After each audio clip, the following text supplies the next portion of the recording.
Assalamualaikum warahmatullahi wabarakatuh. Jumpa lagi di channel saya Babul Huda Al-Walia. Gimana kabarnya sahabat? Semoga sehat selalu. Semoga dalam lindungan Allah SWT. Amin ya rabbal alamin. Kali ini kita akan membahas kisah Nabi Isa alaihissalam beserta sahabat barunya yang serakah. Simak kisah selengkapnya berikut ini. Dikisahkan pada suatu hari Nabi Isa alaihissalam berjalan dengan seorang sahabatnya yang baru ia kenal. Keduanya menelusuri tepi sungai dan membawa 3 potong roti. Roti itu dibagi oleh Nabi Isa alaihissalam. Sepotong untuk dirinya, sepotong lagi untuk sahabat barunya, sehingga masih tersisa 1 potong roti lagi. Setelah makan roti itu, Nabi Isa alaihissalam pergi ke sungai untuk minum. Sekembalinya dari sungai, Nabi Isa alaihissalam mendapati sepotong roti itu tadi tidak ada lagi.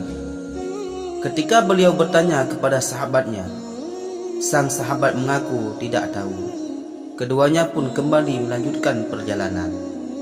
Sesampainya di sebuah hutan, keduanya duduk untuk beristirahat. Nabi Isa alaihissalam mengambil tanah dan kerikil. Kemudian beliau berkata, "Wahai tanah, jadilah engkau emas dengan izin Allah Subhanahu wa taala." Tiba-tiba kerikil itu pun berubah menjadi emas. Kemudian Nabi Isa alaihissalam membagi emas tersebut menjadi 3 bagian. "Untukku sepertiga," kata Nabi Isa alaihissalam, "dan kamu sepertiga. Sedangkan sepertiga ini akan kuberikan untuk orang yang mengambil roti itu tadi." Spontan sahabat itu menjawab, "Wahai Nabi Allah, akulah yang mengambil roti itu." Setelah Nabi Isa alaihissalam, kemudian beliau berkata, "Oh ya, kalau begitu ambillah 2 bagian ini untukmu." Setelah itu keduanya pun berpisah. Sahabat itu merasa gembira, namun dalam perjalanan dia dihadang oleh 2 orang perampok yang ingin membunuhnya. Sahabat Nabi Isa alaihissalam menawarkan untuk membagi emas yang dibawanya menjadi 3 asalkan ia tidak dibunuh. Kedua orang perampok itu pun setuju. Lalu salah seorang perampok menyuruh rekannya pergi ke pasar untuk berbelanja makanan. Ketika sampai di pasar, orang berbelanja itu berpikir untuk apa membagi emas itu menjadi 3 bagian.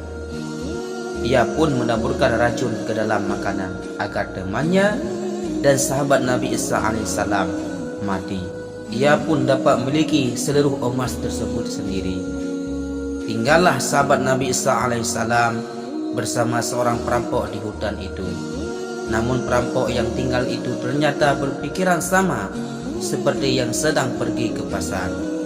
Ia bersengkongkol dengan sahabat Nabi Isa alaihissalam untuk membagi emas itu menjadi 2 bagian saja dan membunuh rekannya yang berbelanja makanan yang hilang ia datang. Ketika orang yang berbelanja itu datang, ia pun langsung dibunuh.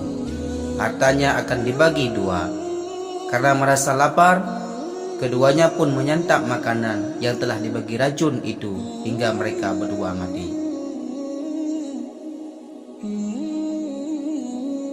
Ketika Nabi Isa alaihissalam berjalan melewati hutan tersebut, beliau menemukan emas di samping 3 mayat yang terbujur kaku. Beliau berkata, "Inilah contoh orang yang rakus terhadap harta dan dunia. Maka berhati-hatilah kamu kepadanya."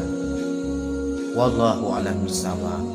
Semoga kisah ini menjadi hikmah bagi kita semuanya. Amin ya rabbal alamin. Wassalamualaikum warahmatullahi wabarakatuh.